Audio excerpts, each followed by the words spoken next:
नमस्कार, न्यूज़ पर स्वागत है आपका। मैं हूं आपके साथ सुहानी मलिक। कांग्रेस की स्टार प्रचारक रही प्रियंका गांधी अब यूपी से लोकसभा के सियासी संग्राम में उतर सकती है, जबकि कांग्रेस की पूर्व राष्ट्रीय अध्यक्ष सोनिया गांधी के रायबरेली से चुनाव लड़ने की संभावना अब खत्म नहीं हुई और प्रदेश कांग्रेस कमेटी रायबरेली और अमेठी से पूरी तत्लीनता में जुट गई है। गांधी परिवार के लिए एक अन्य संभावित सीटों पर भी गुणागणित शुरू हो गया है। कांग्रेस संसदीय दल की अध्यक्ष सोनिया गांधी पिछले 4 लोकसभा चुनाव से रायबरेली से सांसद है और पिछले दिनों उनके सियासत से संन्यास लेने की चर्चा शुरू हो गई थी, लेकिन पार्टी के नेता इस चर्चा को एक सिरे से खारिज कर चुके हैं, क्योंकि विधानसभा चुनाव में भले ही रायबरेली के वोटर दूसरे दलों की ओर कदम बढ़ा दे, लेकिन लोकसभा में कांग्रेस के लिए पूरी तत्परता दिखाई देती है। ऐसे में पार्टी रायबरेली से सोनिया गांधी को उम्मीदवार मानकर चल रही है। फिर भी सोनिया गांधी ने चुनाव लड़ने से इनकार किया तो यहां से प्रियंका गांधी को चुनावी मैदान में उतारा जाएगा। राहुल गांधी का मामला कोर्ट में होने की वजह से प्रियंका को अमेठी से ही दावेदार बनाया जा सकता है।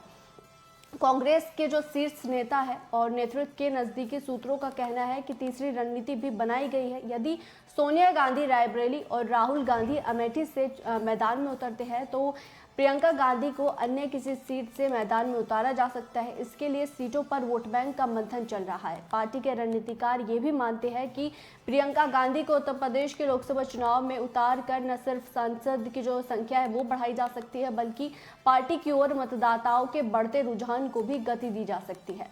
पार्टी के प्रदेश अध्यक्ष ब्रजलाल खाबरी कहते हैं कि सोनिया गांधी का चुनाव लड़ना तय है। प्रियंका से भी उत्तर प्रदेश से चुनाव लड़ाने की अपील की गई है और पार्टी प्रदेश में पूरी सक्रियता से चुनावी तैयारी में जुटी है। रायबरेली और अमेठी में टीमें डटी हुई है। दोनों ही सीटों के अलावा प्रियंका गांधी के लिए दूसरी सीटों पर भी आंकलन किया जा सकता है। हर पहलू पर रिपोर्ट तैयार कर जल्द ही प्रियंका गांधी को रिपोर्ट भी सौंपी जा सकती है।